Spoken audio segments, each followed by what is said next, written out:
By the way, if you've ever wondered where all of these radical groups get their money that are agitating for all kinds of disruptive things in the United States, all of the radical La Raza groups, you know, a few years ago they had the little band of radicalized American Indians messing up the Northwest. They're all funded by these organizations, tax-exempt foundations. That's where the money comes from. Now, in the universities, the number of CFR members who are or have been at the very tops as professors or presidents or department heads, board members, the total number is 563. In the financial institutions such as banks, the Federal Reserve, the stock exchanges, the brokerage houses, the number of CFR members with controlling positions is 284. Now, as I mentioned before, the total membership of this group is approximately 4,000 people. There are a lot of organizations, a lot of church organizations in your hometown that have that many members or more. Now, wouldn't you be surprised that if you were to discover that if the members of just that one local church dominated American politics and corporate structures and communications and universities, that they were controlling the United States, just that one little group, wouldn't you be amazed? Wouldn't you wonder what was going on? Wouldn't you start asking some questions? It would be pretty hard, however, for you to get answers to those questions if it turned out that the media and the channels through which those questions would be asked and answered were controlled by members of that same church. And that's essentially the kind of a situation that we have facing America today. Note that this group, this Council on Foreign Relations, is not the inner core of a secret society. It's that third ring, or it's 2 rings out from the center at least. What does that mean? That means a lot of those people don't have the slightest clue as to who is directing them or why. And don't forget that the ring beyond that is much bigger. That ring is called the Republican Democrat Party. That's the next ring out. And there are rings beyond that. None of those people know that they're being directed from the inside, you see. So these people are unaware, most of them, some of them know, but most of them are totally unaware of the control or the purpose of the CFR. I think most of them are opportunists who look at the CFR as more or less a high-powered employment agency. If you are invited to become a member and you get on their membership list, you don't have to worry about a good job ever again. Because every time these people are looking for a reliable, trustworthy person with the right mental outlook, and they're looking for someone to hire, they look on that membership list and they know that that's a safe list. And so they're always being offered jobs. And people know that, even though they may not know why. So a lot of them are just opportunists. And you see, you don't get on that list just because you're a good guy or because you're a smart guy. You've been very carefully analyzed, and you have to be invited by certain people, and you have been analyzed to show that you have this goal in your mind of internationalism, collectivism, and the New World Order. If you don't express a sympathy with that goal, you will never be invited to join the CFR. And even if you do have that goal, you may not be invited because now they want to look at you and see how potentially powerful you can be, how smart you are, what are your connections, what are you doing in life. And possibly they even look to see how ruthless you are. I don't know. But anyway, I want to emphasize that just because people are in the Council on Foreign Relations does not mean that they're part of the inner core of the secret society. Now, there are 3 things we must understand about this group. One is they are not partisan. This is perhaps the most important thing for us to know today, is that this is not an issue of Republicans versus Democrats. You find about an equal number of Republicans and Democrats on this membership list. To these people, political partisanship is a joke. They have much bigger fish to fry. They use partisan politics as a gimmick to manipulate the thinking and the loyalties and the activities of the common man. None of these people are Democrats or Republicans with the capital letters in front of them, only as a matter of convenience. That's the first thing to know. The second thing to know is that they are elitists. They intend to rule the world. For the world's own good, of course, you understand. But they really believe that their vision of the New World Order, based on the model of collectivism, is the highest morality, and they intend to use any method whatsoever to bring that about. They consider that they are at war to bring that about. And people like you and me are the enemy in that war. We must be defeated. We must be annihilated. To them, they adopt the morality of war. What is the morality of war? In wartime, there is only one immoral act, and that is to lose. And that's their mentality. You keep that in mind when you're dealing with these people. They would be totally ruthless. And if it's necessary to put innocent people in prison, so be it. If it's necessary to engineer an event that would cause the loss of thousands of American lives, so be it. Because they are at war and they do not intend to lose. The third thing to know is that the method by which they intend to rule is called democracy. We're back to that word now, democracy. The problem arises. How does a ruling elite control the masses in an age where people have been conditioned to think that they should determine their own political destiny? I mean, we've been taught, like in that classroom, we'll vote on everything, and our vote will make it correct.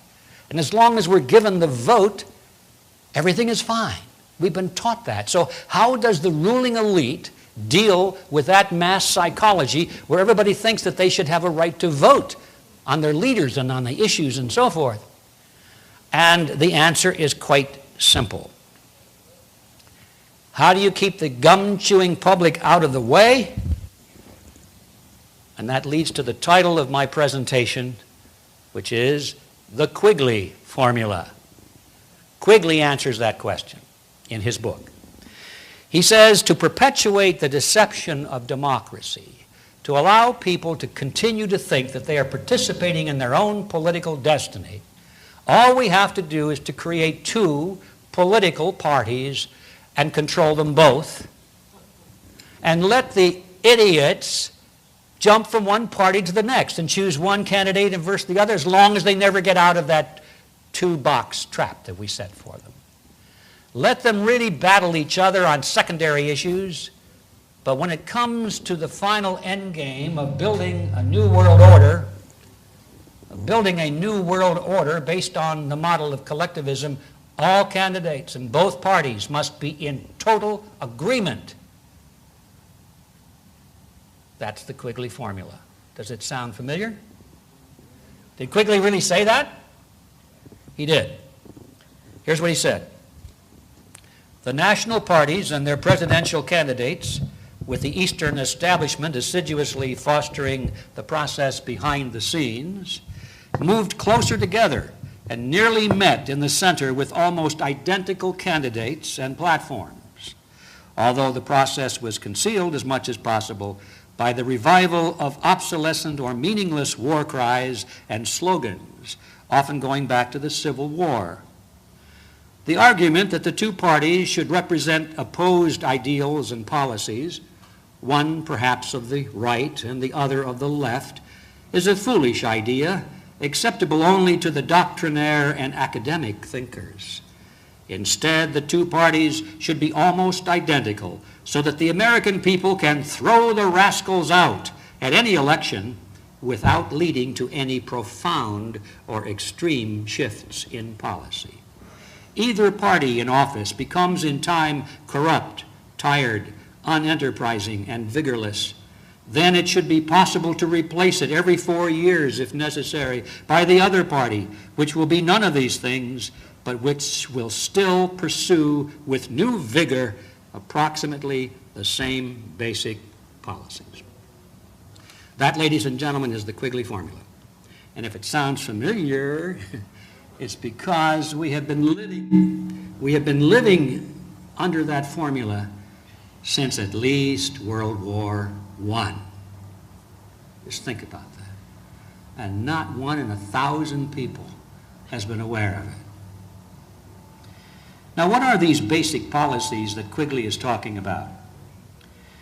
It is anything that advances the New World Order based on the model of collectivism. The candidates and the parties should be fierce campaigners. They should attack each other with great vigor, but when the elections are over, they will work as a team for their common goals.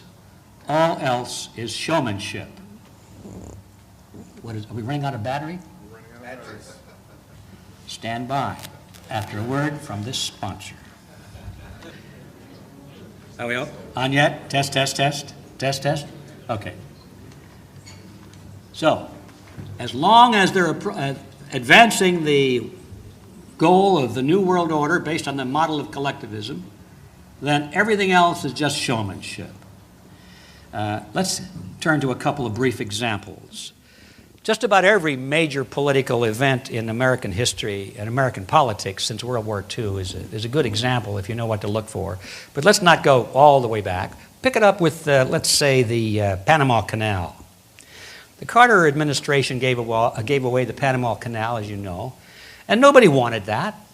The voters didn't want that. Republican voters didn't want that. Democrat voters didn't want it. They conducted polls among the American people, and the poll was overwhelmingly, I don't know, 85% or something, about save the Panama Canal for the American people, and the other 15% didn't care. I mean, they just didn't have an opinion. And yet they gave away the Panama Canal. Why? Who were these elected representatives serving? That happened to have been the goal of the Council on Foreign Relations. And it was the drive to give away the Panama Canal was led on both sides of the aisle by members of the Council on Foreign Relations. Now, at a more current day, the Republicans, of course, are clamoring for war in the Middle East, and they advocate that we give more power to the UN. Now, the Democrats, they're different. They call for peace in the Middle East and advocate that we give more power to the UN. And of course, after the Democrats did win a majority in Congress, we thought, or some people thought, oh, now there's going to be a big shift in policy. Well, there wasn't, was there? Quigley called it exactly. They could argue about it in campaign days, but once you're elected, you go back to what you're programmed to do, which is to follow the directives of the Council on Foreign Relations. Now, the Republicans promote legislation to restrict rights in the name of terrorism. Now, the Democrats give speeches of concern over that, and then they vote for those laws. There's really no difference except the rhetoric. The electorate does not want that, but that is the goal of the Council on Foreign Relations. And by the way, the legislation for the Patriot Acts 1 and 2 and all the rest of these liberty-stealing acts that are coming through, all of those were written in principle before 9/11, and they were written by members of the Council on Foreign Relations. The Democrats promote legislation to restrict freedom in the name of stopping global warming. The Republicans object strongly to that, and then they vote for those laws. Now, the electorate doesn't want that, but that is the goal of the Council on Foreign Relations. The Republicans are all for restricting freedom of speech in order to prevent sedition, anti-sedition laws to protect America and to protect the government, to protect our homeland.